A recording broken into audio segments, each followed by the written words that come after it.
It doesn't matter how high you've climbed on the ladder of success, or even how much experience you have or don't have, or what your GPA and credentials are. Sooner or later, or both, you're going to find yourself in a place that you don't want to be, stuck. And you're likely to hit this plateau actually several times in life. This can happen when you're starting something new. It can blindside you on the heels of a major success.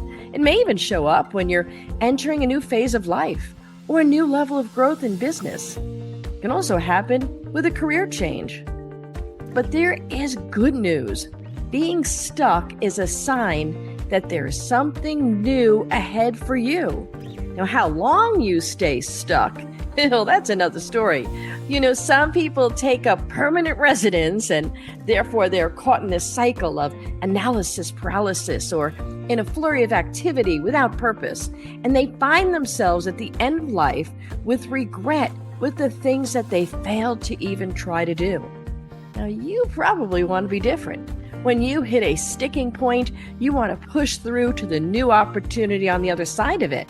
Now, first, of course, you'll need to identify some of those sticking points. One of the most common ones is status quo.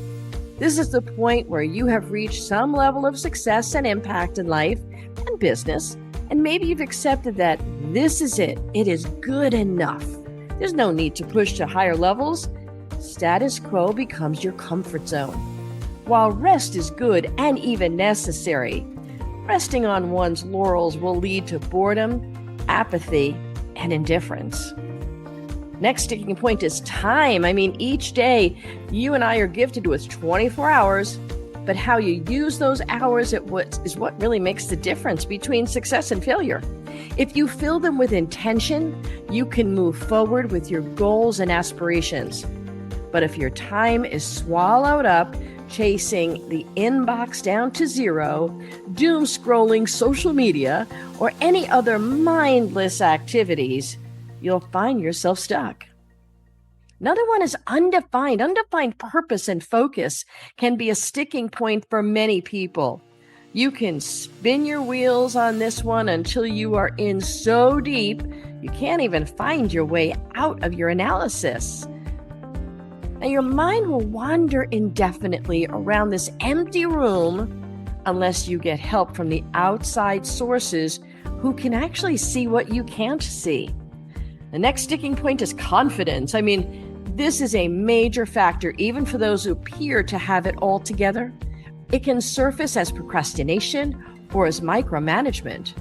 It can even surface as shame or conversely boasting. It lurks behind the curtain, always ready to pull you back in if your performance is not flawless.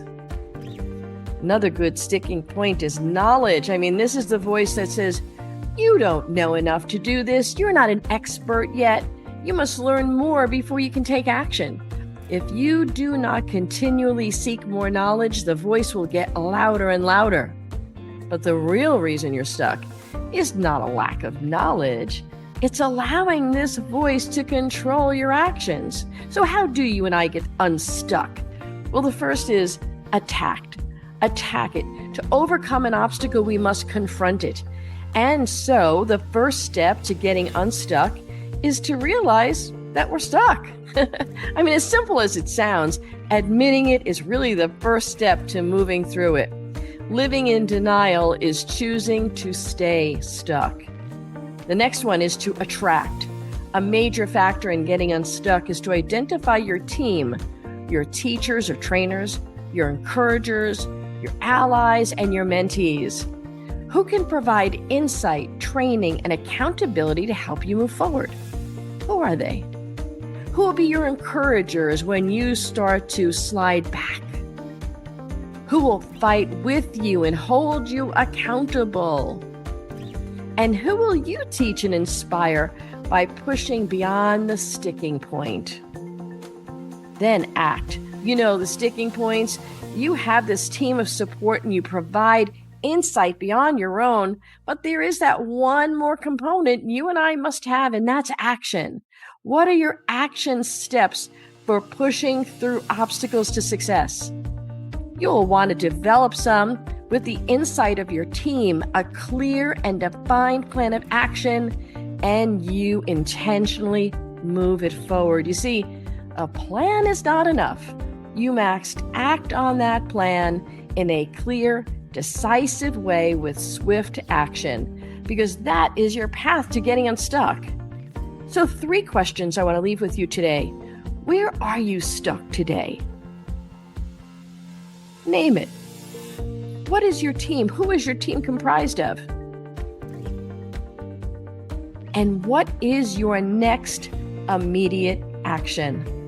My friends, getting unstuck is just merely following an intentional plan and purpose, and I hope this video has added value to your plan of getting unstuck today.